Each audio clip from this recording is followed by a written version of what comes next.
Assalamualaikum warahmatullahi wabarakatuh. Alhamdulillahi rabbil alamin. Assalatu wassalamu ala ashrafil anbiya'i wal mursalin Sayyidina wa maulana Muhammadin wa ala alihi wa sahbihi ajma'in. Amma ba'd. Acara peringatan Maulid Nabi besar Muhammad sallallahu alaihi wa alihi wasallam pada hari ini, hari Kamis, tanggal 26 Rabiul Awal 1437 Hijriah, bertepatan dengan 7 Januari 2016 Miladiah, akan segera kita mulai dengan susunan acara sebagai berikut. Acara yang pertama, pembukaan. Untuk membuka acara kita pada hari ini, marilah bersama-sama kita membaca Ummul Quran Suratul Fatihah. Untuk ini dipimpin oleh Al-Mukarram Al-Ustaz Ahmad Jazuli Is'agi. Kami persilahkan. Ila hadratin Nabiyil Mustafa Rasulillah sallallahu alaihi wasallam al-kiram, syai'un ilahu lahul Fatihah. A'udzu billahi minasyaitonir rajim. Bismillahirrahmanirrahim. Alhamdulillahi rabbil alamin, arrahmanir rahim, maliki yaumiddin. Iyyaka na'budu wa iyyaka nasta'in. Ihdinas siratal mustaqim, siratal ladzina an'amta 'alaihim ghairil maghdubi 'alaihim waladdallin. Amin. Semoga dengan pembacaan suratul Fatihah tadi, acara kita pada hari ini berjalan dengan lancar. Amin ya rabbal alamin. Acara yang kedua, pembacaan ayat-ayat suci Al-Quranul Karim yang akan dibacakan oleh Kanda Abdul Sani. Kepada beliau, waktu dan tempat kami persilahkan.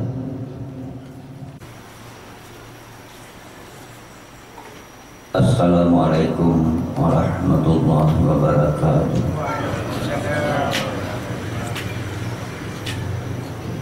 A'udzu billahi minasy syaithanir rajim.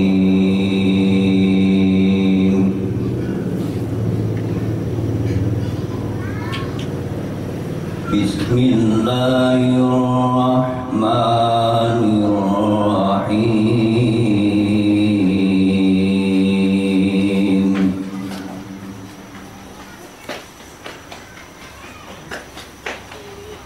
Laqad kana lakum fi rasulillahi uswatun hasanah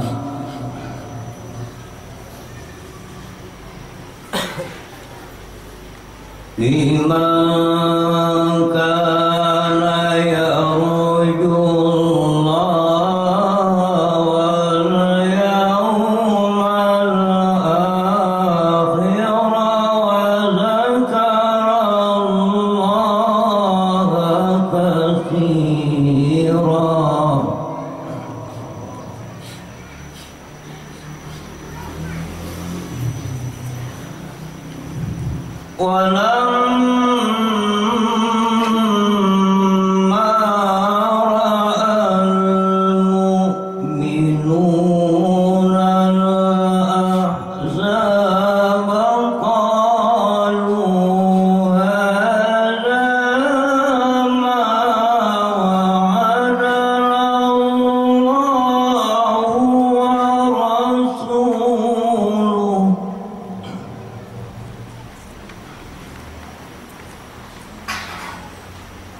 Penyelenggara Maulid Nabi besar Muhammad sallallahu alaihi wasallam yang akan disampaikan oleh Ayahanda Haji Rahmadi, kepada beliau waktu dan tempat kami persilahkan.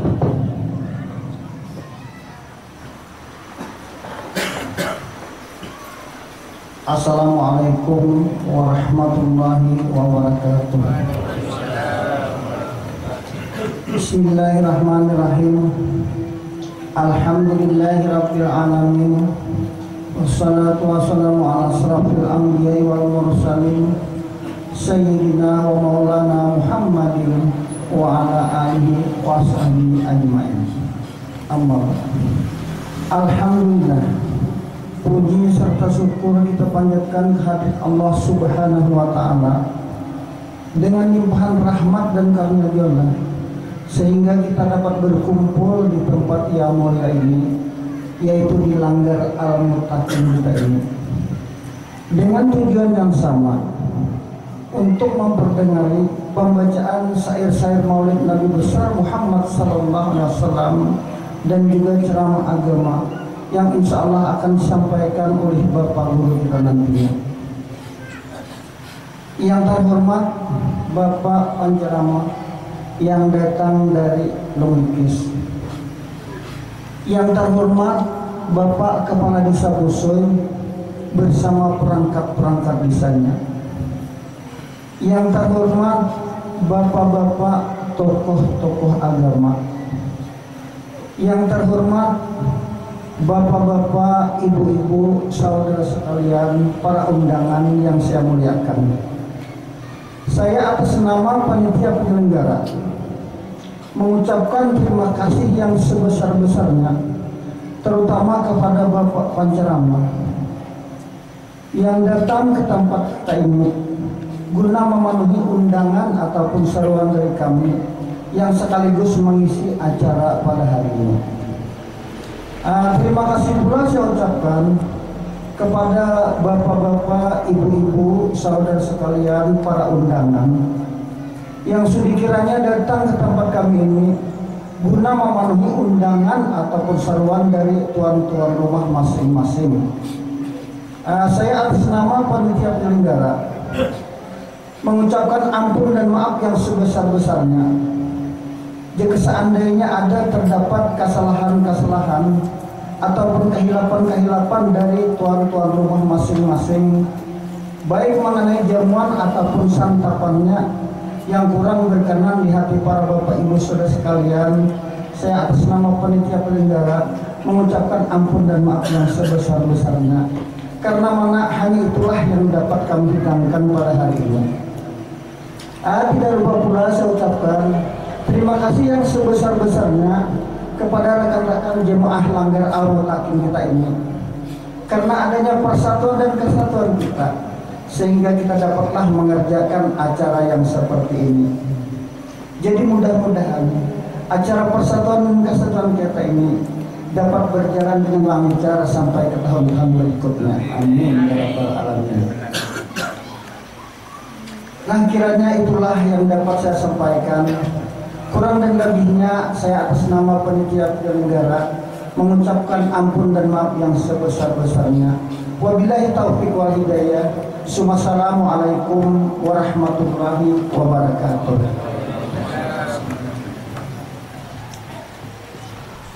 Acara yang keempat, acara yang kita nanti-nantikan, ceramah agama yang akan disampaikan oleh Al-Mukarram Al-Ustadz Ahmad Jazuli SAG yang datang dari Longikis. Kepada beliau, waktu dan tempat sepenuhnya kami persilahkan.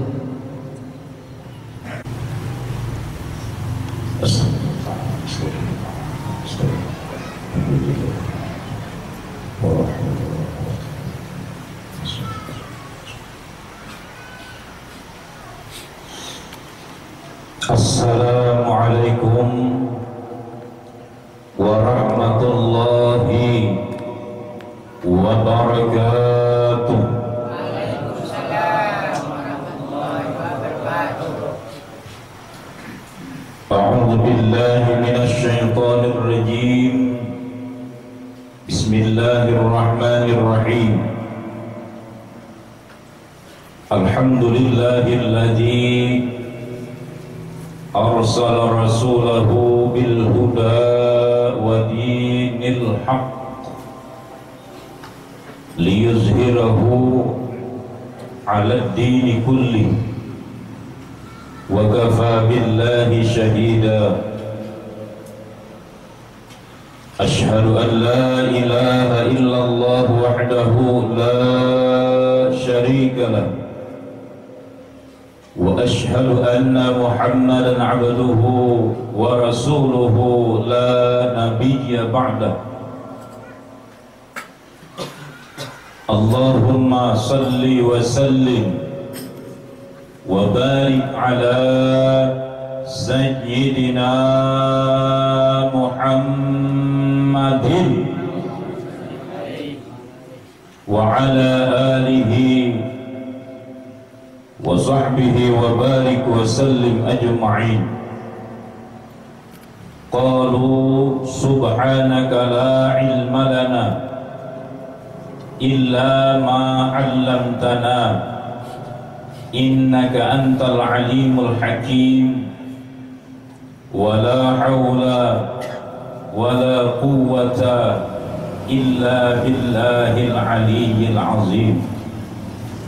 Qala rabbi shrah li sadri wa yassir li amri wahlul 'uqdatam min lisani yafqahu qawli, amma ba'd.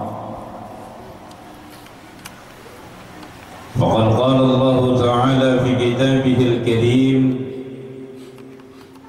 A'udzu billahi minasy syaithanir rajim, wa ma arsalnaka illa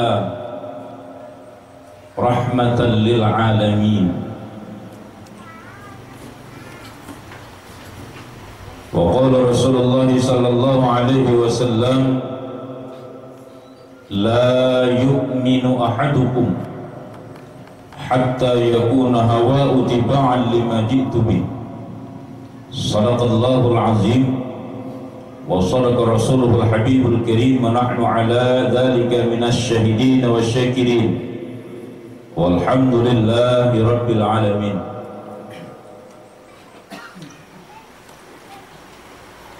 Alhamdulillah, puji dan syukur kehadirat Allah. Pada hari ini kita bersama-sama bisa berhadir di rumah Allah yang mulia ini. Insya Allah, barang siapa yang turun dari rumah untuk menghadiri majelis ilmu, menghadiri majelis zikir, kemudian dia duduk di dalam masjid Allah, di dalam rumah Allah, maka Allah mencatat baginya dua pahala. Yang pertama, pahala seperti berjihad di jalan Allah, dan yang kedua, pahala seperti haji dan umrah. Tapi syaratnya di dalam. Amunang di luar satu aja dapat pahala jihad, pahala hajinya ada dapat. Jadi beruntung yang di dalam ini, mohon maaf yang di luar.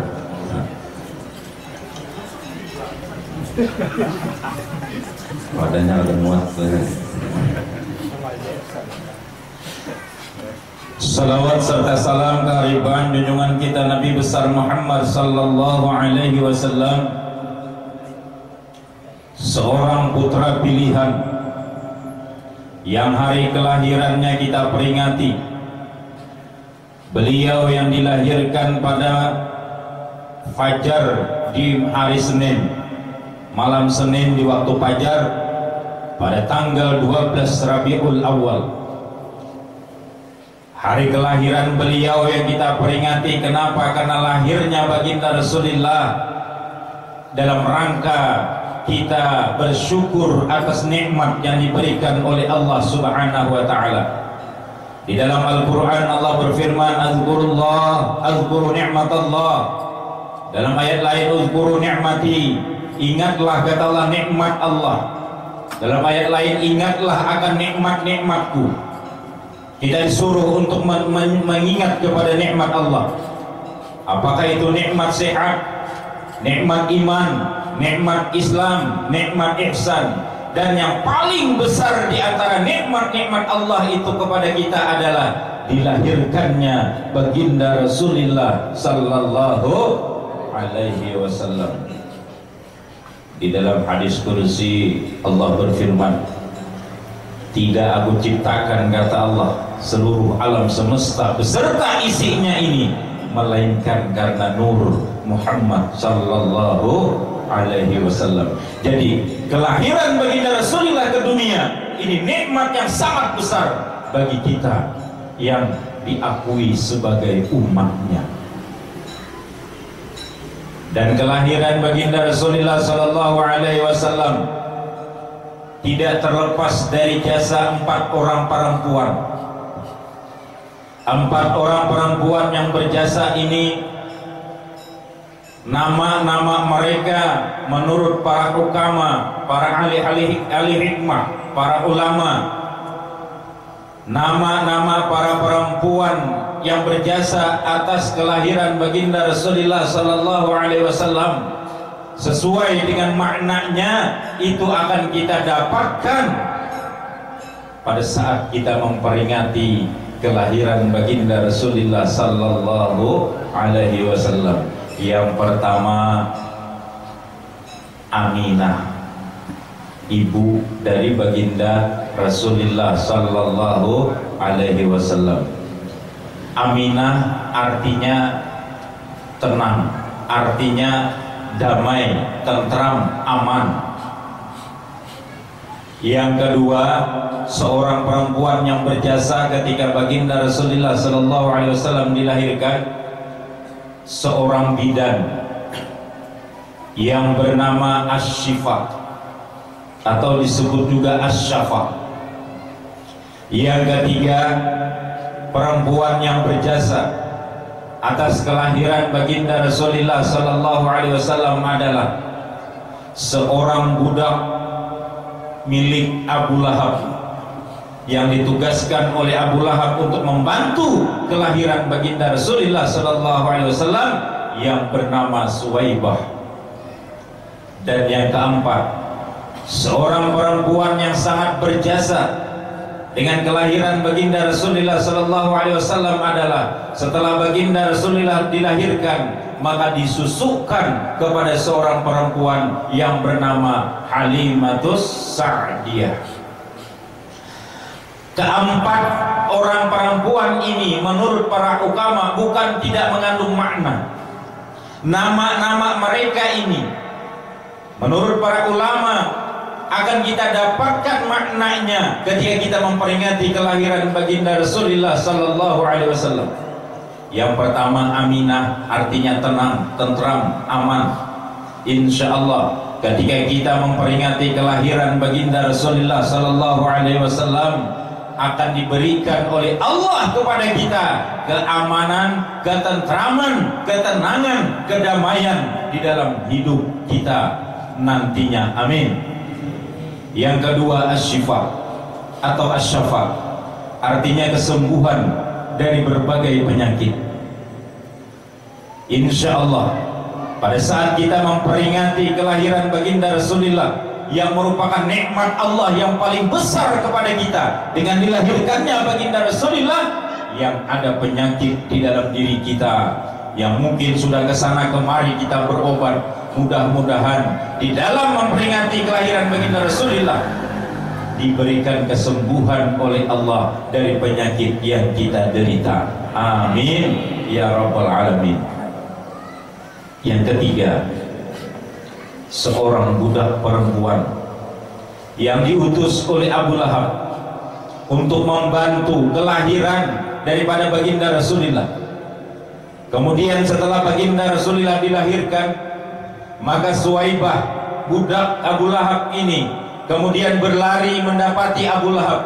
Lalu dia kabarkan kepada Abu Lahab, wahai Abu Lahab, itu keponakan engkau sudah lahir dengan selamat, yang diberi nama dengan Ahmad atau Muhammad oleh kakeknya. Di rumah Abu Talib dilahirkan baginda Rasulullah sallallahu alaihi wasallam. Sekarang rumah tempat kelahiran beliau masih utuh, berada di dekat Masjidil Haram. Disitulah baginda Rasulullah dilahirkan. Dikabarkan kepada Abu Lahab. Lalu si Abu Lahab, paman dari baginda Rasulullah ini, gembiranya luar biasa ketika dilahirkannya baginda Rasulullah sallallahu alaihi wasallam, sehingga saking gembiranya Abu Lahab, pada saat itu juga dia berkata, ya Suwaibah, mulai hari ini engkau bukan lagi menjadi seorang budak. Mulai hari ini wahai Suwaibah, engkau kumerdekakan sebagaimana orang-orang yang merdeka. Kegembiraan Abu Lahab ketika kelahiran baginda Rasulullah sampai memerdekakan seorang budak, sehingga menurut riwayat Abu Lahab yang sudah dilaknat oleh Allah, ketika baginda Rasulullah sallallahu alaihi wasallam menceritakan peristiwa Isra wal Mi'raj, Abu Lahab langsung datang ke depan Rasulullah, kemudian tangannya digunakan menunjuk muka Rasulullah sallallahu alaihi wasallam. Dusta engkau wahai Muhammad. Dia dustakan, sehingga Allah subhanahu wa ta'ala melaknat tangan Abu Lahab dan dijamin masuk ke dalam neraka jahanam. Tabbat yada abi lahabi wa tab, ma aghna anhu maluhu wa ma kasab. Celaka tangan daripada Abu Lahab, dan tidak akan ada manfaat, tidak akan ada gunanya apa-apa yang diusahakan oleh tangan si Abu Lahab. Dijamin sudah masuk ke dalam neraka si Abu Lahab. Tetapi menurut riwayat, Abu Lahab ini setiap malam Senin, karena kegembiraannya kelahiran baginda Rasulullah sallallahu alaihi wasallam, diberikan keringanan siksa oleh Allah Subhanahu wa Ta'ala, memberikan keberuntungan untuk hidup kita baik di dunia maupun di akhirat. Amin ya rabbal alamin. Jadi 4 perempuan ini berjasa atas kelahiran baginda Rasulullah sallallahu alaihi wasallam. Makanya perempuan ini luar biasa. Sampai-sampai Rasulullah menghargai seorang perempuan. Seorang sahabat pernah bertanya, "Ya Rasul, aku punya orang tua. Kepada siapa ya Rasul pertama aku harus berbakti?" Dijawab oleh baginda Rasulullah, "Ummuka, ibumu." Summaman, kemudian kepada siapa lagi ya Rasul aku harus berbakti? Dijawab lagi oleh baginda Rasulullah sallallahu alaihi wasallam, "Ummuka, ibumu." Summaman, kemudian kepada siapa lagi ya Rasul? Dijawab lagi oleh Rasulullah, "Ummuka, ibumu, summa abaka, baru bapakmu." Rasulullah menghargai perempuan sampai Rasulullah menyebut 3 kali kepada ibu, 1 kali kepada bapak. Ibu 3 kali, bapak cuma 1 kali. Karena apa? Karena kita punya seorang ibu itu kadang luar biasa. Seorang ibu yang memiliki keajaiban tangan seorang ibu itu luar biasa. Ketika kita kecil, kita lapar mau makan, tangan ibu yang menyuapi kita. Kita haus, tangan ibu yang meminumkan ke mulut kita. Kita mandi, tangan ibu yang memandikan kita, jarang bapak. Kadang ibu pula yang membersihkan najis kita. Ibu sedang makan, bapak sedang makan, anaknya sudah buang air besar. Selesai anaknya buang air besar, yang disebut apa? Ma, sudah. Adakah anak yang nyebut ba, sudah? Tidak ada. Ibu. Bahkan seorang ibu keajaibannya luar biasa, sekalipun ditinggal oleh seorang suami. Satu orang ibu yang menghidupi anaknya, sekalipun 10 orang anak yang dia punya tanpa suami dia, seorang ibu bisa membesarkan 10 orang anaknya. Seorang ibu bisa membuat 10 anaknya sukses.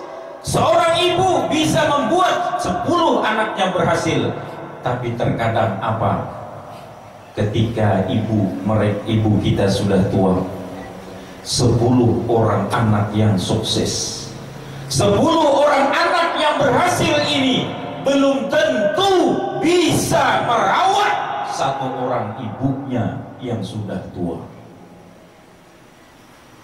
Ini keajaiban ibu yang luar biasa. Lalu masih beranikah kita mengatakan kita berbakti kepada orang tua? Sementara ketika kita mau makan, tangan ibu yang menyuapi. Lalu sudah berapa banyak kita seorang anak yang sudah pernah menggunakan tangan kita untuk menyuapi ibu kita. Ketika mereka sudah tua, mereka tidak sanggup apa-apa lagi, tidak bisa mengangkat tangan untuk menyuap makanan. Berapa banyak tangan anak yang sudah pernah digunakan untuk menyuapi ibunya. Berapa banyak tangan anak yang sudah pernah digunakan untuk mengangkatkan minuman ke mulut ibunya untuk ibunya minum. Bahkan berapa banyak tangan anak yang sudah pernah membersihkan najis yang ada di tubuh ibunya ketika ibunya sakit. Tangan seorang anak yang pernah membersihkan najis dari ibunya.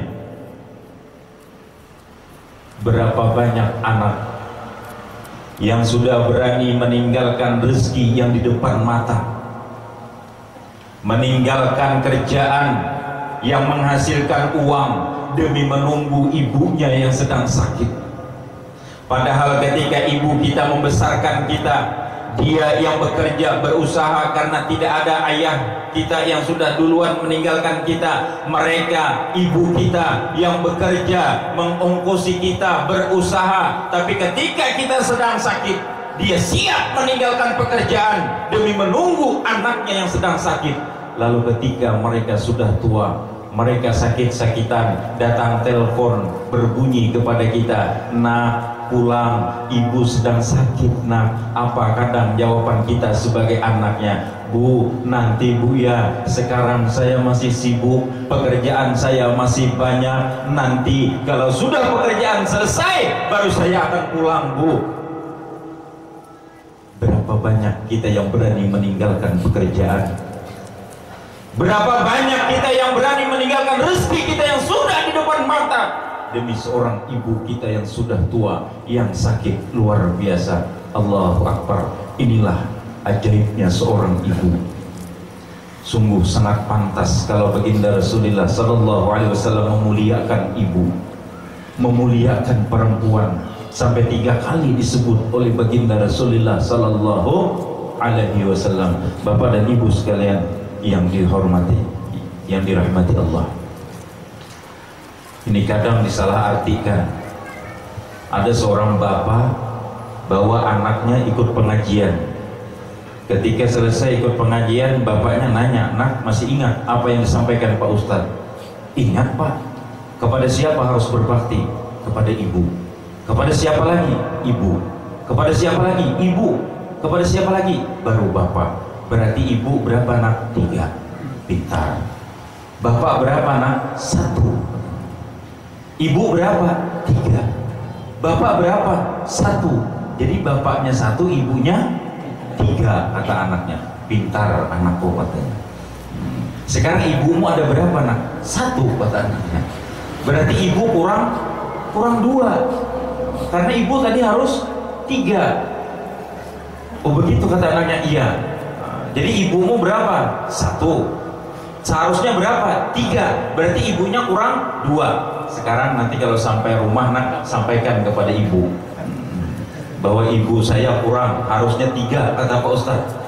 Ini cuma 1.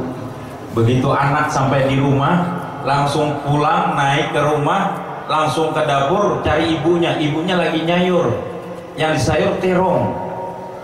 Begitu sampai sama ibunya, si anak berkata, "Bu, tadi Pak Ustadz pengajian katanya kalau berbakti itu kepada ibu, ibu, baru bapak." Jadi ibu itu 3 bu, bapak 1. Itu bilang Pak Ustadz. Iya. Jadi kalau ibu 3, kata si anak, ibu saya kurang 2. Ibu saya kan baru 1. Kata ibunya, itu kata siapa nak? Kata bapak. Oh, baik. Nah, ini sekarang ibu lagi nyayur apa? Kata anaknya, nyayur terong bu. Oh iya, nyayur terong. Lalu terong ini supaya enak bisa dinikmati untuk orang 3, diapain nak? Kata anaknya, dipotong-potong bu. Iya, kata ibunya, kasih tahu bapakmu sana, kalau mau dinikmati untuk 3 orang dipotong-potong, mau tidak? Gitu. Akhirnya disampaikan anak, bapaknya nggak jadi. Ini kadang jadi andalan peringatan kelahiran Rasul, alasannya sunnah Rasul. Begitu pulang ke rumah langsung ngomong, "Bu," kata Pak Ustadz, "man ahya sunnati," barang siapa yang menghidupkan sunnahku, kata Rasulullah, "faqad ahabbani," maka berarti dia cinta kepadaku. "Wa man ahabbani," dan barang siapa yang cinta kepadaku, "kana ma'i fil jannah," adalah dia akan bersamaku di dalam surga. Ini alasan. Begitu pulang ke rumah langsung, "Bu, aku mau menghidupkan sunnah Rasul." Ujar yang bini, "Sunnah yang mana Pak?" Rasulullah kan berkata, "An-nikahu min sunnati." Nikah itu adalah sebahagian dari sunnahku. "Famar ragiba an sunnati falaysa minni," barang siapa yang tidak senang dengan sunnahku, maka bukan umatku, kata Rasulullah. Nah, oleh karena itu Bu, aku mau nikah lagi. Nah, ini andalan bapak-bapak. Kalau sudah pulang mau nikah, urusannya sunnahnya yang nyaman-nyaman yang dipilih. Padahal sunnah Rasul ketika Rasulullah SAW beristri dengan Siti Khadijah, Rasulullah tidak pernah nikah dengan perempuan yang lain. Baru setelah Khadijah meninggal dunia, Rasulullah kemudian nikah dengan perempuan yang lain. Dan ada 8 ibu-ibu yang konsultasi di kantor KUA, di kantor saya. 8 ibu-ibu ini semuanya di madu, semuanya konsultasi tentang suaminya. Jadi ke-8 ini semua saya tanya, ibu lebih senang mana? Ini kok ngeluh terus di madu ini. Ibu lebih senang mana? Mendengar kabar suaminya kawin lagi atau mendengar kabar suaminya mati? Jadi dari 8 ibu ini menjawab 6 orang ibu yang menjawab, Pak, saya lebih senang mendengar suami saya mati daripada suami saya kawin lagi. Nah, hati-hati ini loh Bapak. Ibu-ibu lebih senang mendengar suaminya mati daripada mendengar suaminya kawin lagi. Sampai-sampai ketika dia yang duluan mati saja masih tidak rela itu. Karena kemarin katanya Pak Haji meninggal istrinya. Begitu istrinya meninggal dunia, sudah dimandikan, dikafankan, begitu mau disalatkan, Pak Haji berdiri. Ujar Pak Haji, bapak-bapak jangan disalatkan dulu, saya mau menunaikan amanah istri saya. Amanah apa Pak Haji? Oh, Pak Haji berdiri menghadap mayat bininya. Ketika di depan mayat bininya, lalu Bismillahirrahmanirrahim, tuh dilangkahi Pak Haji 3 kali mayat bini ini. Orang takjub, Astagfirullahaladzim, Pak Haji kenapa dilangkahi mayat bininya? Nah itulah ujar Pak Haji amanat biniku. Biniku ini lagi hidup selalu berkata, Pak Haji lah, awas Pak Haji lah kalau mau nikah lagi. Amun Pak Haji hendak kawin lagi, langkahi dulu mayatku. Itu saking ibu-ibu mati saja masih kedewang bulihakan kawin. Jadi hati-hati ini kalau ada ibu-ibu yang mendengar jangan ucap kayak itu. Jangan kayak itu, kalau pindah berdahulu apa dilangkahi orang mayatnya kita. Ini seorang ibu. Dan salah satu daripada perintah keagungan baginda Rasulullah sallallahu alaihi wasallam, pernah ada seorang aulia Allah 30 tahun menjadi wali, 30 tahun menjadi aulia Allah, lalu ingin membalas jasa ibu beliau. Kemudian aulia Allah ini berdoa kepada Allah, ya Allah, ya Rabb, aku ingin membalas jasa ibuku kepadaku ya Allah. Oleh karena itu ya Allah ya Rabb, pahalaku yang 30 tahun aku menjadi wali ini ya Allah, pahalaku yang 30 tahun aku menjadi aulia Engkau, semua aku berikan kepada ibuku untuk membalas jasa ibuku kepadaku. Tiba-tiba terdengar suara khatib, suara yang lembut menjawab doa dari aulia Allah ini. Suara itu kemudian berkata, wahai si fulan,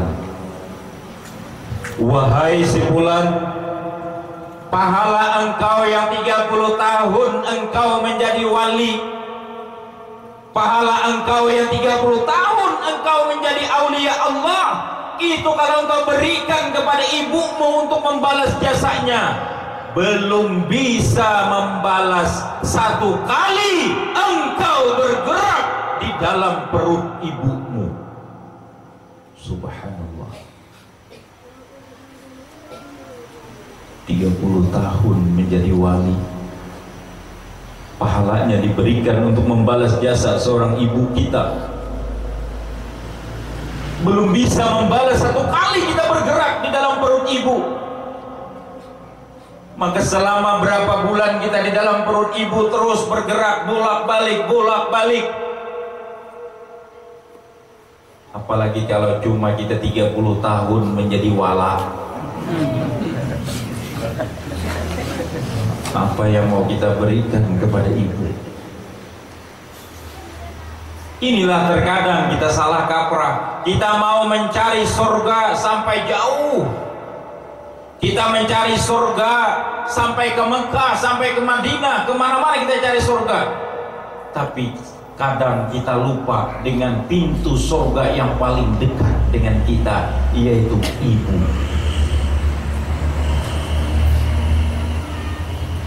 Seandainya baginda Rasulullah sallallahu alaihi wasallam masih hidup, mungkin kita akan berbondong-bondong menuju baginda Rasulullah, minta didoakan oleh baginda Rasulullah sallallahu alaihi wasallam. Minta doa. Kenapa? Karena doa baginda Rasulullah dikabulkan oleh Allah pasti. Tapi Rasulullah sallallahu alaihi wasallam sudah meninggal dunia. Namun baginda Rasulullah sebelum meninggal dunia masih sempat memesankan kepada kita bahwa doanya orang tua, terutama ibu,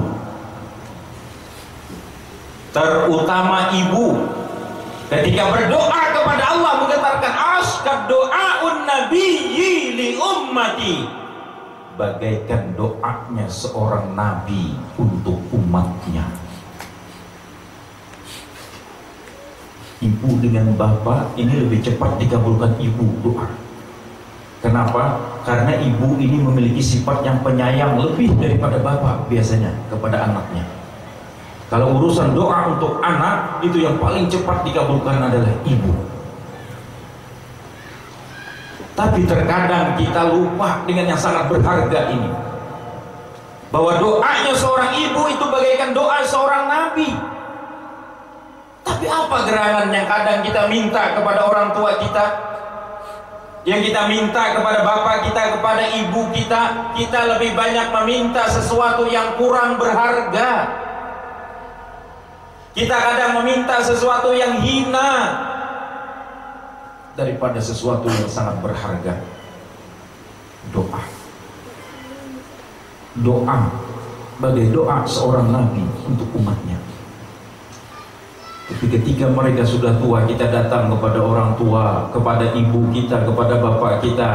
Pernahkah kita yang kita minta, ma, pa, coba angkat tangan mama, angkat tangan bapak, doakan saya mau buka usaha ini, ma, ini pa, tolong doakan kepada Allah supaya saya membuka usaha ini diberikan keselamatan oleh Allah, bisa menambah kebaikan saya. Kalau bapak kita, ibu kita, dua-duanya berdoa mengangkat tangan, ya Allah, ya Rabb, aku ridha dunia akhirat untuk anakku ini, ya Allah. Sekarang dia mau berusaha, ya Allah, dengan modal yang seadanya. Berikan berkah, ya Allah, untuk anakku supaya dia bisa selamat dunia wal akhirat. Amin. Ibu kita mengaminkan. Ini bagai doa seorang nabi untuk umatnya. Tapi yang kita minta apa terkadang? Yang kita minta malah, bah, ma, tanah nang di ujung kampung nang ada itu, daripada kada tak pakai baik ulun jual aja mak lah. Ini yang kita minta. Jarang kita meminta sesuatu yang sangat berharga dari mereka, yaitu doa. Oleh karena itu berbahagialah kalau kita masih punya seorang ibu, segera sambangi mereka, minta doa kepada mereka, minta angkat tangan dia, ma, tolong doakan saya mau berusaha ini, angkat tangan mama, doakan saya supaya saya berhasil, supaya saya sukses. Orang tua kita mengangkat tangan kepada Allah, maka itu menggetarkan arsy, apalagi doa ibu, karena ibu lebih cepat dikabulkan doanya oleh Allah. Apalagi kalau yang tidak baik, itu paling cepat lagi. Laknatnya ibu itu akan menjadi kenyataan. Kenapa seperti itu? Karena ibu ini memiliki sifat penyayang luar biasa. Sifat penyayang luar biasa kepada anak-anak, kepada suami. Makanya dari hasil penelitian saya itu, kalau seorang ibu punya sifat penyayang, seorang ibu yang punya sifat penyayang luar biasa, itu cenderung badannya gemuk. Ya bapak bilang, mamanya gemuk, kurus. Kalau bini kita tuh gemuk tuh cenderung penyayang ke orangnya, pada anak tuh. Kayak apa kada sayang. Kadang anaknya kada habis makan, oh biar mamanya sayang, dibuang, makan mamanya. Kadang anaknya makan pentol kada habis, kadang minta, padahal anaknya cukup 1.000 aja makan pentol, diberi 10.000 oleh mamanya.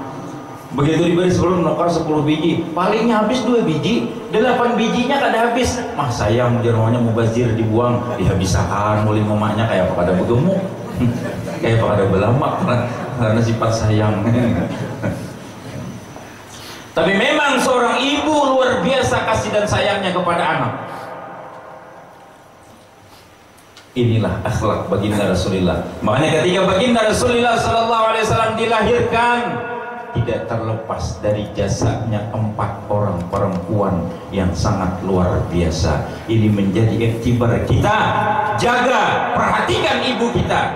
Jangan sampai kita anak yang durhaka kepada mereka. Mungkin kita sekarang mengaku berbakti, tapi sudahkah pernah kita gunakan tangan kita menyuapi mulut mereka? Pernahkah kita gunakan tangan kita menggosokkan badan mereka ketika mandi mereka tidak bisa lagi?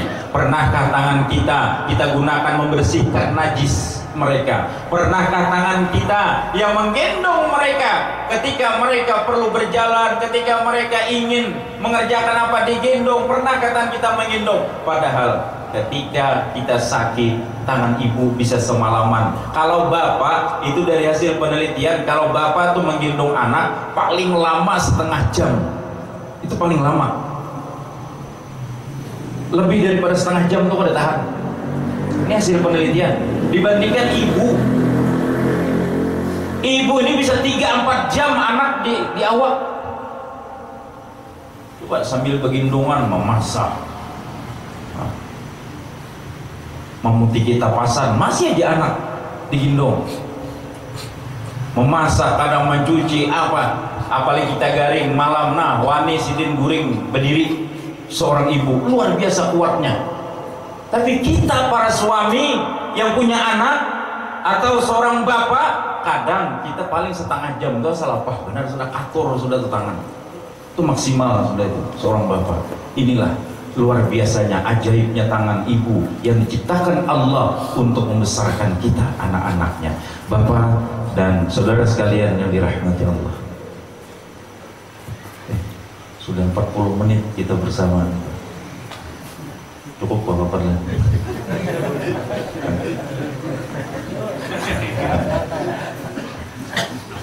Allah Subhanahu wa taala berfirman di dalam Al-Qur'an, "Wa ma arsalnaka illa rahmatan lil alamin."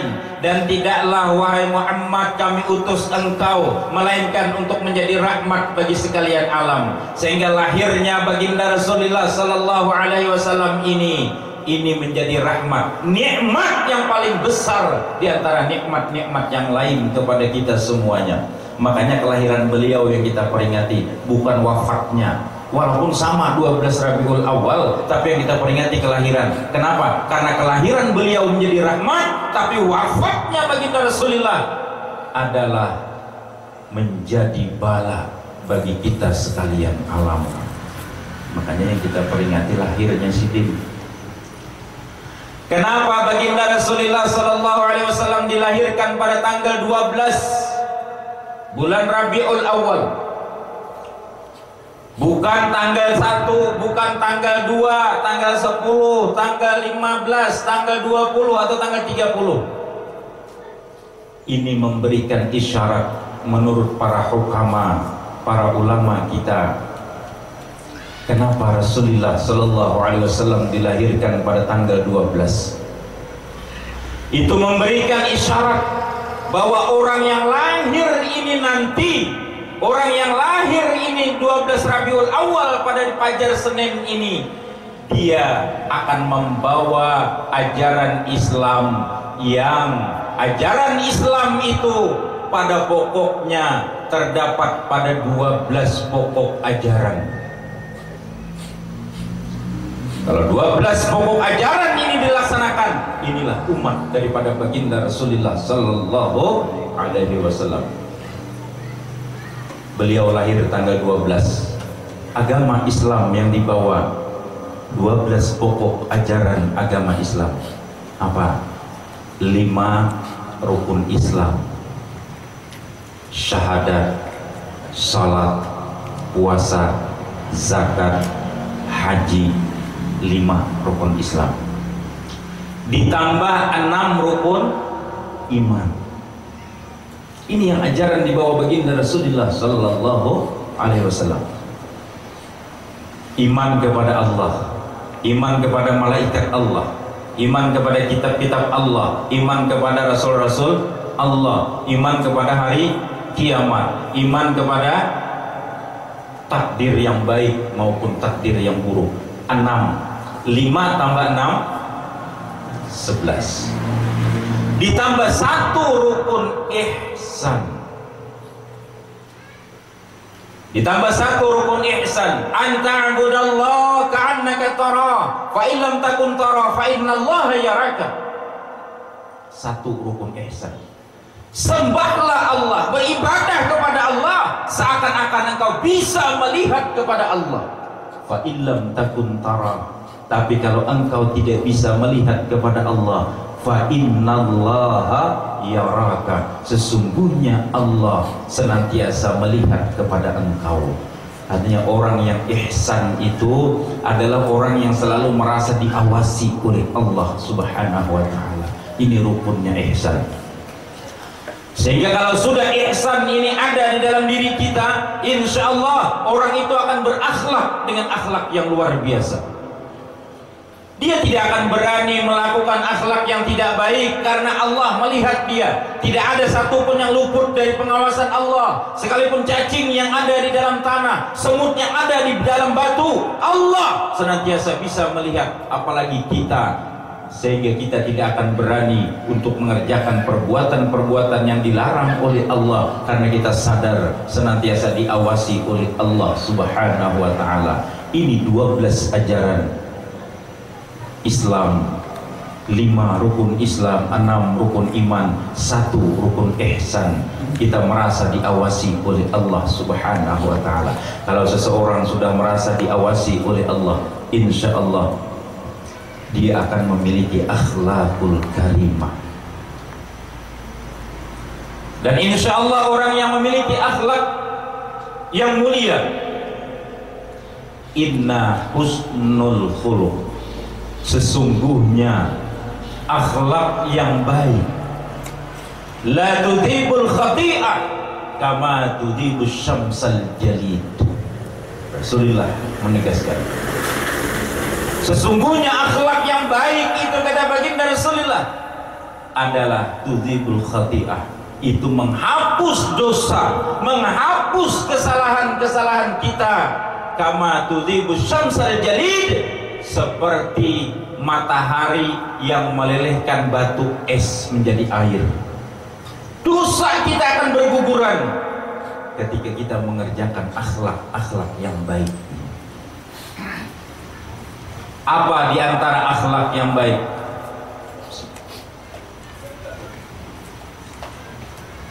Ada 3 induk akhlak yang baik, yang insya Allah apabila kita kerjakan ini 3 induk akhlak ini, yang lain akan terasa mudah. Dan insya Allah ini akhlak yang luar biasa, yang lebih utama, lebih diutamakan daripada istighfar dan taubat. Baginda Rasulullah sallallahu alaihi wasallam bersabda, akhlak-akhlak yang baik itu yang 3 induknya ini di dalam hadis Rasulullah sallallahu alaihi wasallam disebutkan tasillu man qata'ta. Ini akhlak, induk akhlak yang pertama. Tasillu man qata'ta. Hubungkan orang yang memutuskan hubungan dengan engkau. Menghubungi orang yang memutuskan silaturahim dengan kita. Kita punya tetangga misalnya, kemarin tetangga kita baik, ketujuh beilang kan, kita punya bakawan apa segala macam baik. Tapi entah kenapa tiba-tiba ada menagur kita lagi. Kita datangi, dia berjauh, hendak berselisihan, dia akun berpindah misalnya. Tiba-tiba, cuma kita kada tahu masalahnya apa. Tiba-tiba nih orang memutuskan tali silaturahim dengan kita. Kalau kita sanggup, kata Rasulullah sallallahu alaihi wasallam, tasillu man qata'ta. Hubungi dia, perbaiki hubungan dengan orang yang memutuskan hubungan dengan engkau. Ini akhlak baginda Rasulullah sallallahu alaihi wasallam. Coba baginda Rasulullah dimusuhi, diapakah ada mau sidin membalas dengan permusuhan? Bahkan setiap kali baginda Rasulullah diceritakan ketika baginda Rasulullah setiap kali mau masuk Masjidil Haram selalu ditunggu oleh seseorang dari atas gedungnya. Kemudian kalau Rasulullah berada di bawah gedungnya diludahi Rasulullah sallallahu alaihi wasallam. Lalu Rasulullah melihat ke atas, ternyata orang itu berada di atas. Rasulullah tersenyum. Besok hari mau masuk lagi Masjidil Haram diludahi lagi oleh orang itu, Rasulullah senyum. Besok diludahi lagi, Rasulullah senyum. Sampai pada suatu waktu Rasulullah sampai di tempat itu, sengaja berhenti menunggu ludah itu, tapi ternyata ludahnya tidak ada lagi yang turun mengenai Rasulullah sallallahu alaihi wasallam. Coba rindu Rasulullah dengan ludah orang yang meludahi beliau. Sampai ditunggu tidak ada. Ternyata apa? Rasulullah SAW bertanya kepada tetangganya, kemana si fulan yang biasa meludahi aku nih di atas ini? Ujar tetangganya, tuh orangnya garing wahai Rasulullah. Oh garing? Iya.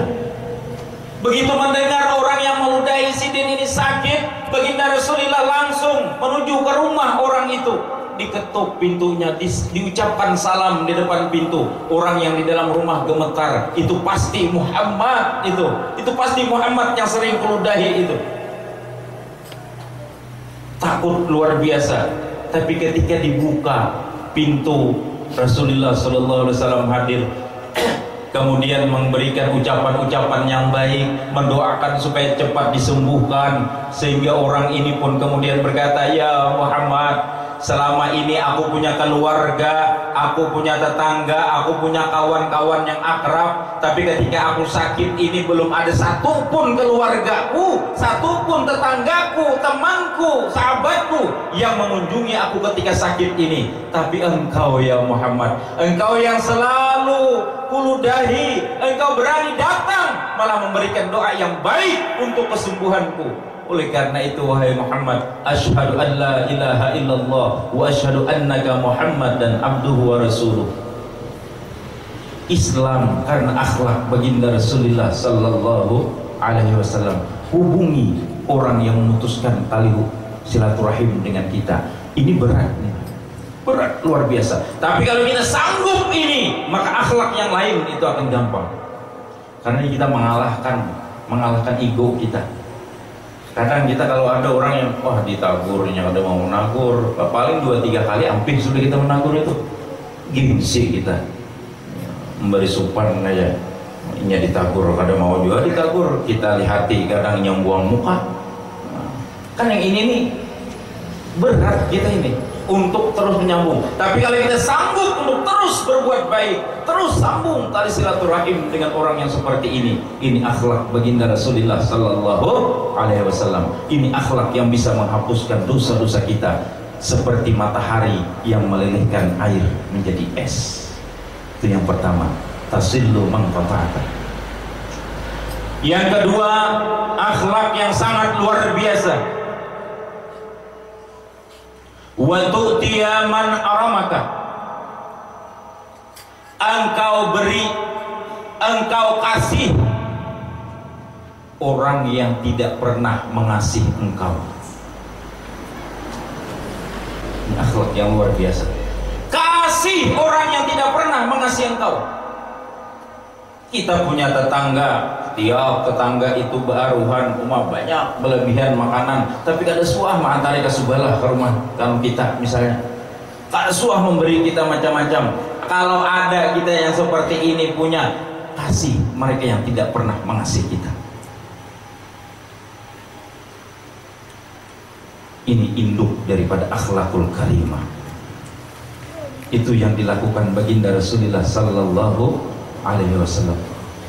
Rasulullah ini senang mengasihi. Karena baginda Rasulullah tidak pernah beliau sampai kenyang 3 hari berturut-turut. Bila hari ini makan bisa kenyang, esok masih bisa kenyang, hari ketiga itu habis tuh kalau ada yang dimakan, lapar Rasulullah. Kenapa? Karena bila ada kelebihan makanan dibungkus sidin. Pernah Abu Bakar Siddiq setelah baginda Rasulullah SAW sudah meninggal dunia, lalu Abu Bakar Siddiq karena ingin selalu mengerjakan apa yang dikerjakan Rasulullah, bertanya kepada Aisyah, wahai Aisyah, ananda Ummul Mukminin, anaknya Abu Bakar yang menjadi istri baginda Rasulullah SAW, aku nih selalu ingin mengerjakan apa yang dikerjakan oleh baginda Rasulullah SAW. Oleh karena itu wahai Aisyah, apa yang dikerjakan oleh Rasulullah yang belum pernah aku kerjakan sepengetahuan engkau, apa gerangan wahai Aisyah? Ujar Aisyah, wahai ayahanda, kayaknya seluruh apa yang dikerjakan baginda Rasulullah itu sudah engkau kerjakan wahai ayahanda. Cuma ada kebiasaan, ada satu kebiasaan Rasulullah yang mungkin engkau belum pernah mengerjakan. Apa kata Abu Bakar? Nah, Rasulullah itu kalau beliau ada makanan, habis makan, ada makanan, tersisa makanan itu pada disimpan sidin, dibungkus, lalu sidin turun ke pasar, karena pasar di Madinah itu di depan masjid pasar sudah, jadi depan masjid pasar, ya sampai sekarang masih depan masjid pasar. Sekarang begitu keluar dari pagar masjid tadi kita udah hanya aja imbah khusyuk di Masjid Nabawi, begitu keluar pagar udah 5 rial disambut anak berbelanja sudah kita, pasar di depan masjid. Nah, Rasulullah SAW turun dari rumah, beliau bawa makanan itu jar Aisyah. Yang dikasihkan apa? Ada di pasar itu seorang pengemis, agamanya Yahudi, pengemis ini beragama Yahudi, orangnya umurnya sudah tua, rambut putih dan matanya buta. Nah, itu kata Aisyah yang dibawakan oleh baginda Rasulullah SAW. Setiap beliau punya kelebihan makanan, diantari pengemis Yahudi nang tua, nang matanya buta ini, diantari oleh Rasulullah. Oh, kalau begitu kata Abu Bakar, esok aku akan mengerjakan. Ini karena Rasulullah sudah kurang lebih seminggu sudah meninggal dunia. Beliau Abu Bakar Siddiq karena saking cintanya ingin mengerjakan selalu apa yang dikerjakan oleh baginda Rasulullah.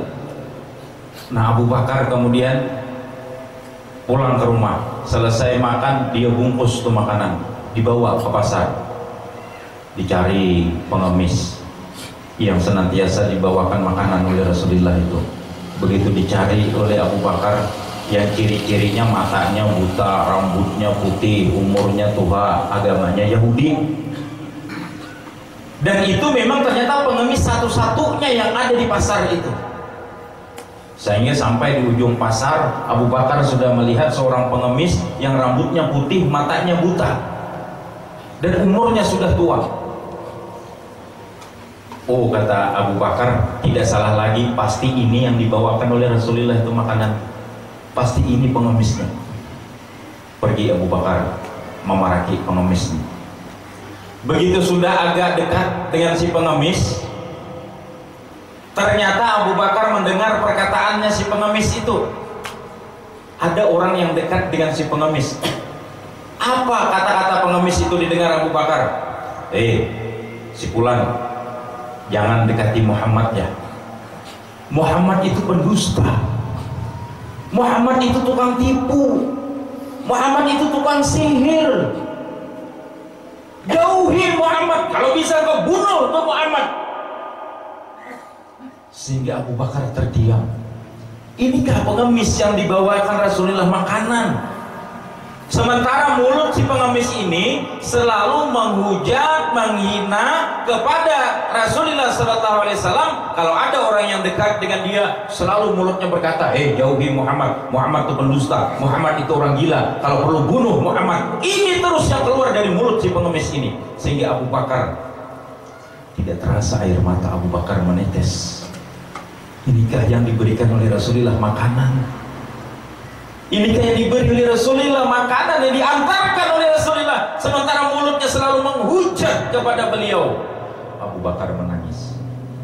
Ingin rasanya Abu Bakar kembali ke rumah, tapi karena ingat ini dilakukan oleh baginda Rasulullah sallallahu alaihi wasallam, Abu Bakar mengeraskan hati. Dia dekati pengemis yang terus menghujat kepada Rasulullah. Begitu dekat dengan pengemis, si pengemis merasa ada orang yang dekat, langsung sudah mulai lagi menghujat Rasulullah sallallahu alaihi wasallam di depan Abu Bakar Siddiq radhiyallahu anhu. Sehingga Abu Bakar tidak tahan, dia taruh makanan yang dia bawa di pangkuan si pengemis itu. Langsung dia mau tinggalkan. Tapi apa gerangan? Begitu makanan ditaruh di pangkuan si pengemis, makanan itu kemudian dihambur oleh si pengemis ini. Dihambur oleh si pengemis. Ya Allah, kata Abu Bakar, bagaimana kalau Rasulullah kemarin yang seperti ini? Aku yang bukan Rasulullah mendengar beliau dihujat seperti itu saja sudah hati tidak enak. Apalagi kalau beliau sendiri dikasih dihambur lagi. Karena ingat ini dikerjakan oleh baginda Rasulullah sallallahu alaihi wasallam oleh Abu Bakar. Tuh makanan dikumpulkan lagi oleh Abu Bakar, dikumpulkan kemudian ditaruh lagi di pangkuan si pengemis ini. Karena ingat ini dilakukan oleh Rasulullah. Kalau menuruti hati sudah boleh sudah. Tapi apa kemudian si pengemis ini kemudian berkata, ketika Abu Bakar sudah mengumpulkan makanan itu, dia taruh lagi yang kedua kali di pangkuannya si pengemis. Si pengemis ini kemudian berkata, wahai si fulan, engkau bukan orang yang biasanya datang membawakan makanan kepadaku. Engkau bukan orang yang biasanya datang memberikan makanan kepadaku. Abu Bakar kaget. Wahai si pengemis, dari mana engkau tahu matamu buta? Dari mana engkau tahu bahwa aku ini bukan orang yang senantiasa membawakan makanan kepadamu? Dari mana wahai pengemis? Si pengemis berkata, orang yang membawakan makanan kepadaku itu sudah berminggu-minggu ini tidak pernah lagi datang. Dan engkau ini orang yang pertama datang setelah orang itu yang membawakan makanan. Dia datang membawakan makanan tidak seperti ini, kata si pengemis. Dia datang membawakan makanan karena makanan yang dia bawa itu agak keras. Kalau di sana kan makanannya roti itu agak keras tuh ya, dan dikasih kuah nanti baru dilembutkan, baru dimakan. Nah, orang yang datang membawakan makanan kepadaku itu, kata si pengemis, dia tidak seperti ini, tinggal ditaruh saja. Dia duduk dengan lembut di sampingku, lalu dia melihat makanan yang dibawanya agak keras. Dia ambil kuah, dilembutkannya makanan yang keras itu. Lalu setelah lembut, ujar si pengemis, tangannya itu yang sangat lembut juga, itu yang menyuapi aku suap demi suap sampai aku merasa kenyang. Allahu Akbar. Abu Bakar tidak bisa menahan air mata ketika mendengar si pengemis berkata, wahai si pengemis, engkau matamu buta, tapi engkau bisa merasakan. Apakah orang yang datang itu mengatakan siapa dirinya, wahai si pengemis? Tidak, kata si pengemis. Sampai sekarang aku tidak tahu siapa gerangan orangnya yang senantiasa datang membawakan makanan kepadaku. Lalu dia lembutkan makanan dengan tangannya yang lembut, lalu dia suapi mulutku suap demi suap sampai aku merasa kenyang. Abu Bakar menangis di depan si pengemis. Karena apa? Membayangkan bagaimana baginda Rasulullah SAW dengan tangan beliau yang sangat mulia, lalu beliau menghaluskan makanan yang keras, lalu disuapkan ke mulut, sementara mulut itu terus menghujat kepada beliau. Bunuh Muhammad, Muhammad pendusta, jangan dekati Muhammad. Mulut yang senantiasa menghujat beliau, tangan beliau yang lembut yang menyuapi suap demi suap sampai kenyang. Abu Bakar tidak bisa berkata-kata selain air mata yang keluar melihat akhlak dari baginda Rasulullah sallallahu alaihi wasallam. Allahumma shalli. Abu Bakar bertanya, wahai si pengemis, tahukah gerangan, siapa gerangan orang yang senantiasa membawakan makanan kepadamu yang menyuapi engkau suap demi suap sampai engkau kenyang? Kata si pengemis, sampai sekarang aku belum tahu siapa gerangan orangnya. Siapa gerangan orangnya? Dan dia tidak pernah mengatakan siapa dirinya. Abu Bakar kemudian berkata, wahai si pengemis, i'lam, ketahui olehmu, orang yang senantiasa datang membawakan makanan kepadamu itu, kemudian yang menghaluskan makanan yang keras dengan tangannya yang sangat lembut, lalu dia suapkan ke mulutmu, suap demi suap, itu adalah orang yang senantiasa engkau hujat, yang mulutmu selalu mengatakan Muhammad pendusta, Muhammad orang gila. Ketahuilah wahai si pengemis, orang yang menyuapi engkau suap demi suap itu dialah Muhammad sallallahu alaihi wasallam. Dialah sahabatku, kata Abu Bakar. Dialah kecintaan kami, dialah yang kami puja, dialah yang kami sanjung, tapi engkau selalu menghina dia. Muhammad sallallahu alaihi wasallam yang menyuapi engkau suap demi suap, tapi mulutmu terus menghujat dia, tapi dia tidak pernah mengatakan siapa dia. Dialah Muhammad, sahabat kami. Aku Abu Bakar, sahabatnya Muhammad, kata Abu Bakar. Si pengemis tidak bisa berkata apa-apa di hadapan Abu Bakar Siddiq radhiyallahu anhu. Kemudian si pengemis pun berkata, wahai Abu Bakar, sahabatnya Muhammad, seandainya aku tahu bahwa yang kemarin menyuapiku itu adalah Muhammad Rasulullah, mulutku tidak akan menghujat dia, mulutku tidak akan menghina dia.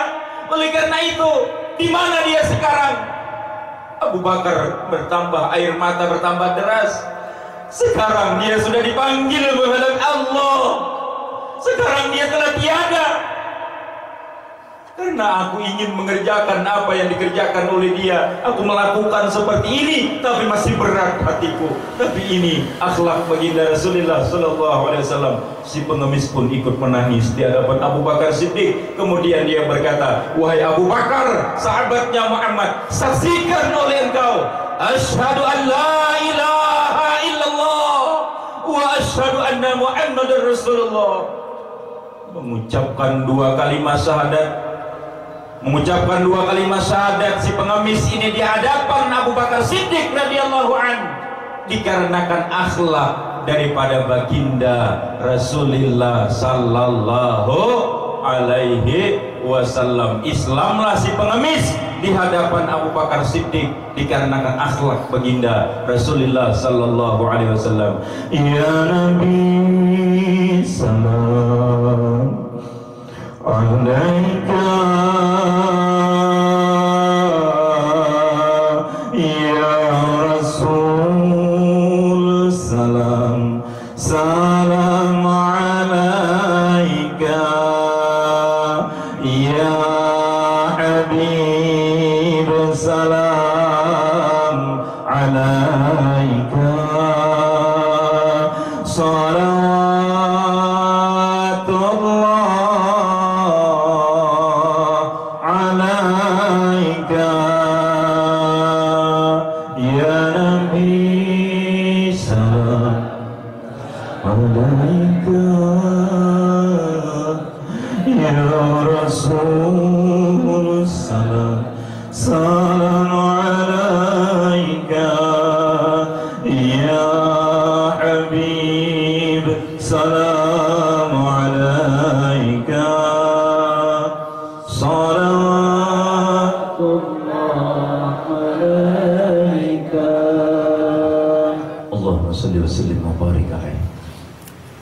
Inilah akhlak dari baginda Rasulullah sallallahu alaihi wasallam yang kita agungkan, kita muliakan,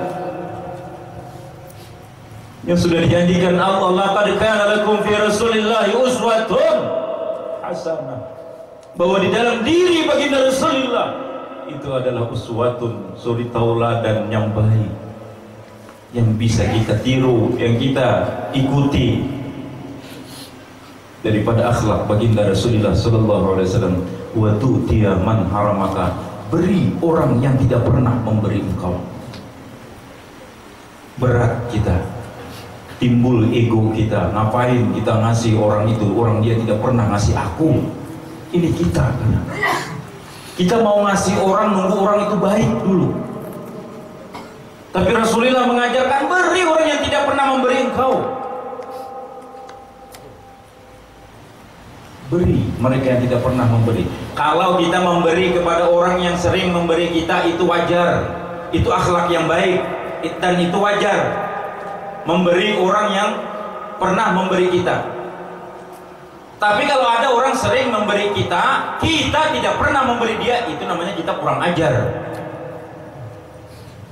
Tapi kalau kita memberi orang tidak pernah memberi kita, lalu kita beri dia, ini yang akhlak luar biasa, induk daripada akhlakul karimah, akhlak baginda Rasulullah sallallahu alaihi wasallam. Jangan menunggu. Kenapa kita yang harusnya dermawan menjadi pelit? Dikarenakan orang tidak berbuat baik kepada kita. Berarti kita hendak jadi dermawan menunggu, tergantung kepada orang lain. Padahal masalah kebaikan kita tidak perlu tergantung dengan orang lain. Kalau mau berbuat baik, kerjakan. Jangan urus orang itu pernah baik dengan kita, tidakkah? Tetap perbaiki, beri mereka yang tidak pernah memberi engkau. Akhlak baginda Rasulullah sallallahu alaihi wasallam. Dan yang terakhir, yang ketiga, akhlak yang luar biasa ini adalah wa tu'ibbu man zalamta, memaafkan orang yang menzalimi engkau. Coba Rasulullah dihina, dihujat tadi dengan kata-kata, tetap beliau buka pintu maaf.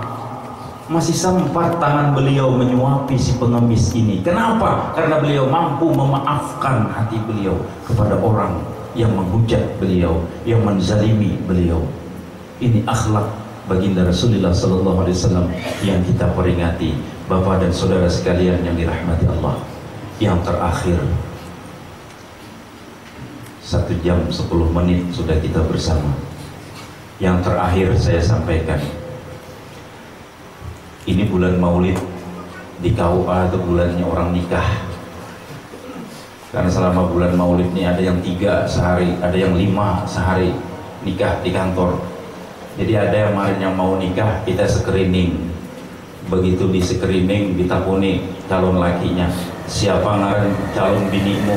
Dijawabnya, ngaran calon bini ulun pak, ngarannya Syahrini. Wah, Syahrini, coba ngaran artis. Oh, Syahrini, iya. Lalu ngaran nikah bang siapa? Ngaran ulun pak, W Taufik, W. Wah, banyaknya W-nya. W-nya 1 di muka, hanya Taufik 4 di belakang. Jadi 5 W. W Taufik, W 5 W-nya. Jadi kita unik, mak banyaknya W-nya nang 5 itu. Apa artinya nang 5 itu? Memberi supan banyak. Kenapa memberi supan? Taufik itu bagus. Taufik itu pertolongan Allah sehingga kita bisa beribadah kepada Allah. Bagus. Cuma W-nya aja apa? Anu apa aja? W Taufik, W itu artinya wabillahi taufik wal hidayah. Wassalamualaikum warahmatullahi wabarakatuh.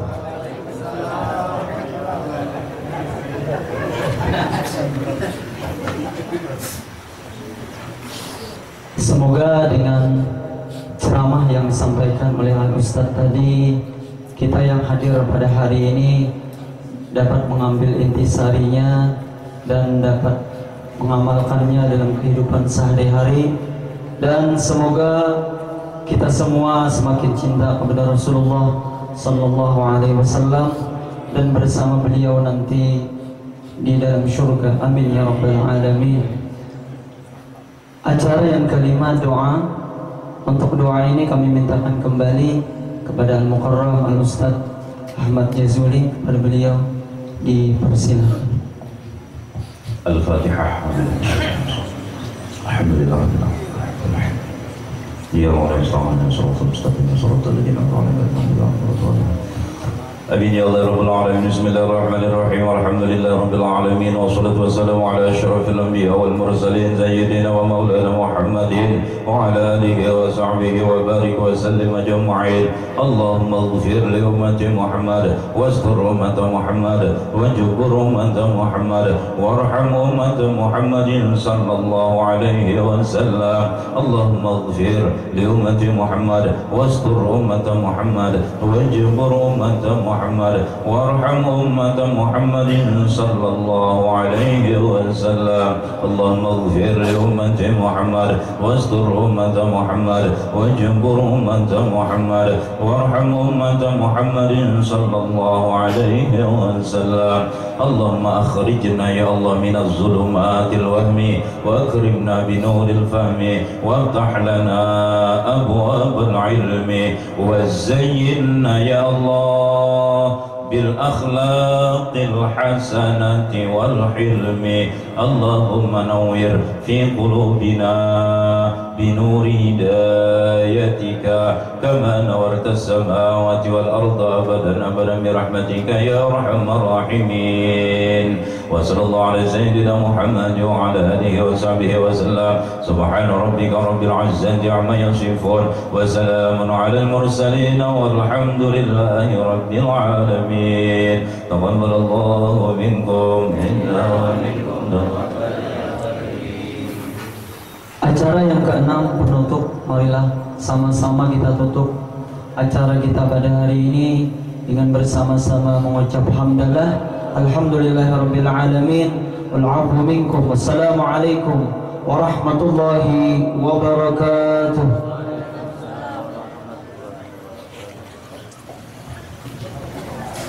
Diberitahukan kepada seluruh undangan agar bisa menuju ke